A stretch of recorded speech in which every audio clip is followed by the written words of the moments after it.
নবান্ন যাওয়ার কলটা দিন না ওনার বাবা একটা কল দিক যে মুখ্যমন্ত্রী যদি 25 তারিখের মধ্যে বা 24 তারিখের মধ্যে পদত্যাগ না করেন তাহলে আপনারা নবান্ন চলুন জাতীয় পতাকা হাতে, বাকিটা আমরা করে। কষ্ট শুভেন্দু বুঝতে পেরেছে, এই জন্য অসংখ্য ধন্যবাদ শুভেন্দু, তোকে ধন্যবাদ জানালাম।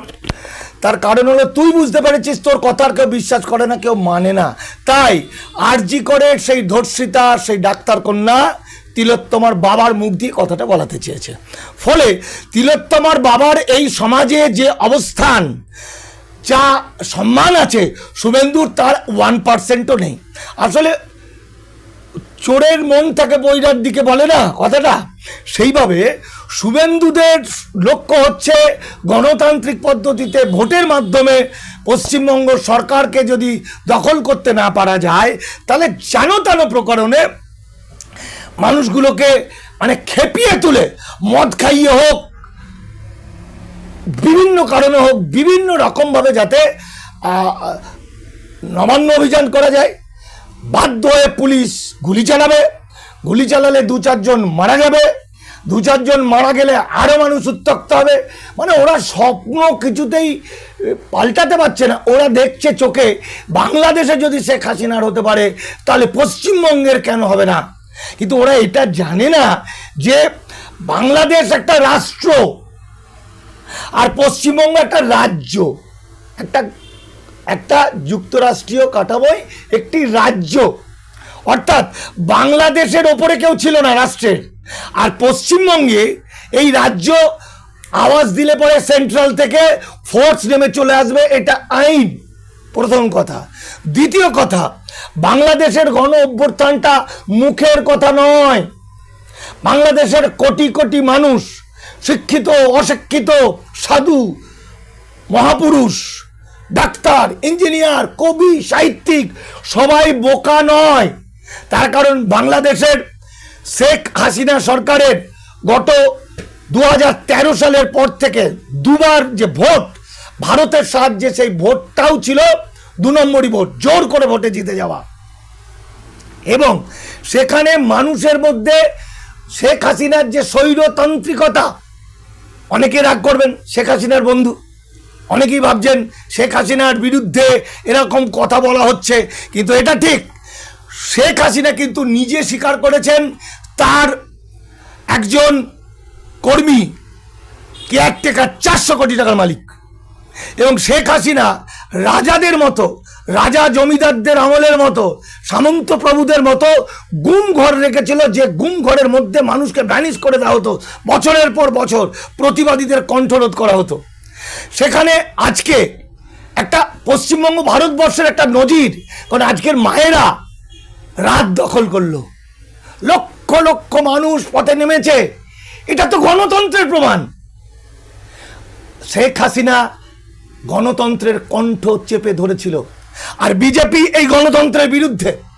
ভারতবর্ষের সংবিধান প্রকাশ হওয়ার পরে 1956 সালে 1950-এর 26শে জানুয়ারির পর এই আরএসএস তাদের পত্রিকায় লিখেছিল, বলেছিল এই সংবিধান আমরা মানি না, এই আমরা গণতন্ত্রের বিরুদ্ধে, আমরা ধর্মনিরপেক্ষতার বিরুদ্ধে।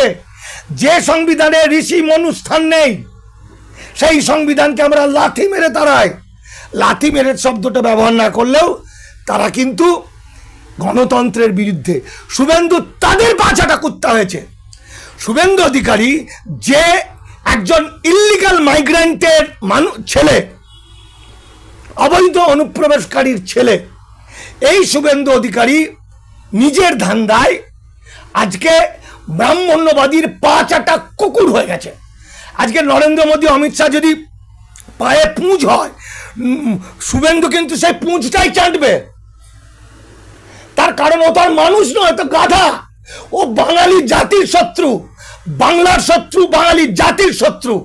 আর এই শুভেন্দুর সঙ্গে জুটেছে আর বাংলার ময়ূক ঘোষ, এরা বাঙালি জাতির শত্রু। আজকে শুভেন্দু বাংলাদেশে যখন গণ অভ্যুত্থান হয়েছে তখন মিথ্যা করে কি কথা বলেছেন যে বাংলাদেশের হিন্দুদের উপর চরম অত্যাচার হচ্ছে। এটা রেজাল্ট কি হলো? এখানের উদ্বাস্তুরা বাংলাদেশের হিন্দুদের ওপর অত্যাচার ফেক নিউজ ছড়াতে লাগলো। সেই ফেক নিউজ ছড়ানোর অভ্যাস থেকেই তো আরজি করের কাণ্ডেতে ফেক নিউজগুলো ছড়ানো, ভিডিওগুলো ছড়ানো শুরু করেছে। তো ওই যে ফেক নিউজ ছড়ানোর পরে মানুষকে টেম্পটেড করে দিল। এই যে উত্তেজনা করার জন্য কিছু টেকনিক আছে, এই যুদ্ধের সময় এগুলো ব্যবহার হয়। মানব বোমা তৈরি করার সময় যে ছেলেটা মানব বোমা হবে তাকে এইভাবে তোলা হয়, আপে তোলা হয়। শুভেন্দু যেটা করেছে, এর ফলে বাংলার যে উদ্বাস্তুরা বাংলাদেশ নিয়ে যে কথাগুলো বলে ফেলেছে, বাংলাদেশের র্যাডারে কিন্তু তারা ধরা পড়েছে দেশদ্রোহী বলে। তার কারণ বহু বাংলাদেশের লোক বাংলাদেশের থেকেই অখণ্ড ভারতের কথা বলছে, অর্থাৎ বাংলাদেশ দখল করুক ভারত। ফলে তারা বিপদে পড়ে গেল। পশ্চিমবঙ্গের যারা শুভেন্দুর কথা শুনে বাংলা হিন্দু জাগরণ বলে যা শুরু করলো, প্রত্যেকটা এই দণ্ড সংহিতা যে আইন হয়েছে কেন্দ্রের, ফলে তাদের প্রত্যেকের সোশ্যাল মিডিয়ায় তাদের ভিডিওস, তাদের কমেন্টস, তাদের বক্তব্য, সমস্ত তথ্য কালেক্ট করে নিয়েছে ভারতবর্ষের সরকার, এবং এরা প্রত্যেকেই কিন্তু ইল্লিগাল মাইগ্রেন্ট হয়ে যাবে। দেখুন শুভেন্দু কি বলেছে, যে এত অত্যাচার হচ্ছে বাংলাদেশে, 1 কোটি মানুষ বাংলায় চলে আসবে, এই 1 কোটি মানুষকে আমি নেওয়ার জন্য প্রস্তুত। আপনারা প্রস্তুত তো? ওরা শুয়োর প্রস্তুত। 48 সালের 19শে জুলাইয়ের পরে যারা ভারতবর্ষে এলো, যে দেশভাগে বলি হওয়া মানুষ, এবং 71 সালের পরে যারা এলো, আজকে তারা তাদের জন্য তোরা দাস বানানো আইন করেছিস। 2017 গৌহাটি হাইকোর্টের ভার্ডিক্ট, একটা পরিবারের একজন বেনাগরিক হলে গোটা পরিবার বেনাগরিক। তোরা 13ই ডিসেম্বর গৌহাটি হাইকোর্টের ভার্ডিক্ট সারা ভারতের জন্য প্রযোজ্য কি করেছিস? যারা 71-এর পরে এসছে তাদেরকে কোনো রকম সুযোগ দেওয়া হবে না বাঁচার, আর তার আগে যারা এসছে তারা ভারতে থাকতে পারে দাস হিসাবে, তাদের পাসপোর্ট, ভোটার অধিকার কিছুই থাকবে না। আর তুই শুভেন্দু অধিকারী একটা ইল্লিগাল মাইগ্রেন্ট, আর এক ইল্লিগাল মাইগ্রেন্টকে জুটিয়েছিস, ময়ূক রঞ্জন ঘোষ। চামড়া গুটিয়ে দেবো ময়ূক, সাবধান হয়ে যা, তোরা বলে দিচ্ছি, সাবধান হয়ে যা। পাবলিক কিন্তু তোর আর বাংলা ভেঙে গুঁড়িয়ে দেবে। তথ্য বিকৃতি করলে গণতন্ত্র চতুর্থ স্তম্ভ কখনো শেখায়নি মিথ্যা কথা বলে জনগণকে বিভ্রান্ত করা, টেম্পটেড করা। আদানি বা আম্বানির বাবা এসে তোদের বাঁচাতে পারবে না।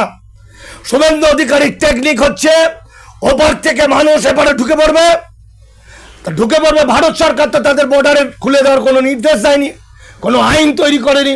তাহলে পাসপোর্ট ভিসা যারা যারা ঢুকবে তারা হয়ে যাবে ইল্লিগাল মাইগ্রেন্ট। এই ইল্লিগাল মাইগ্রেন্ট কয়েক লক্ষ ইল্লিগালকে হাতে জয় শ্রী মানে একদম বিজেপির পতাকা ধরিয়ে দেবে, গলায় একদম গেরুয়া উত্তরীয় দিয়ে দেবে। তারা মোটর সাইকেল চালাবে জয় শ্রীরাম করে, তারা গুন্ডামি করে হিন্দু মুসলমান করে তারা ভোট করবে। ভোটের পরে তাদের আবার ধরে নেবে, কারণ এটা তো আইন, এটা তো 2024-2025 হিন্দু রাষ্ট্র ঘোষণা, হিন্দু রাষ্ট্রে দাস শ্রমিক দরকার।